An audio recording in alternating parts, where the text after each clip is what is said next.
m'appelle Éric Lepage, j'habite à Saint-Jean-des-Bézans.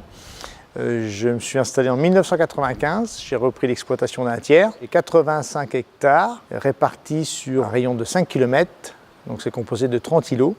En m'installant, j'ai mis en place les pratiques que j'avais apprises à l'école, je suis parti en agriculture intensive. Et puis en 2000, je me suis rendu compte que c'était pas trop mon truc, Et ça manquait de cohérence, c'était pas en phase avec ce que je voulais que ce soit.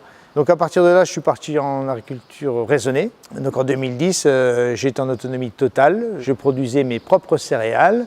Je faisais du métail, donc du triticale, de l'avoine, des pois.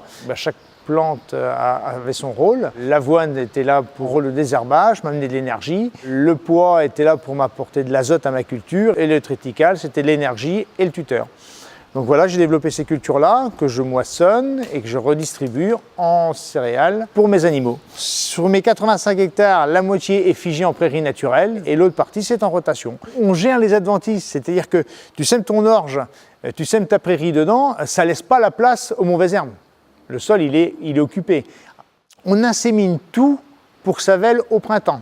Ça fait des lots homogènes, on les élève dans un parc à veaux, donc ça rationalise le travail, Ça fait une dizaine d'années que je donne du lait yaourté à mes veaux parce que ça va aussi dans le schéma d'autonomie totale. On ne jette rien et on n'achète rien. Après, dans l'autonomie totale, moi ce que j'ai fait, et je suis un défenseur, c'est que j'ai obtenu l'autonomie fourragère et aujourd'hui je me bats pour l'autonomie financière. C'est-à-dire que le peu que j'achète, je le négocie, je le paye. Donc j'ai embauché un salarié il y a 3 ans, un mec avec qui je m'entends super bien et on se complète bien parce que c'est bien réparti les tâches. Moi c'est la gestion et le troupeau et lui c'est le matériel et l'agriculture. J'aimerais bien avoir un deuxième salarié le matin. Ça ferait un roulement, ça donnerait plus de souplesse dans le planning. Mais je veux me développer, pas pour travailler plus, c'est pour apporter du confort dans le travail et dans la vie. C'est surtout ça. Je veux être indépendant. Je suis un chef d'entreprise et j'assume les bonnes décisions comme les mauvaises, mais je veux être indépendant. Et je veux la transmettre, cette liberté-là.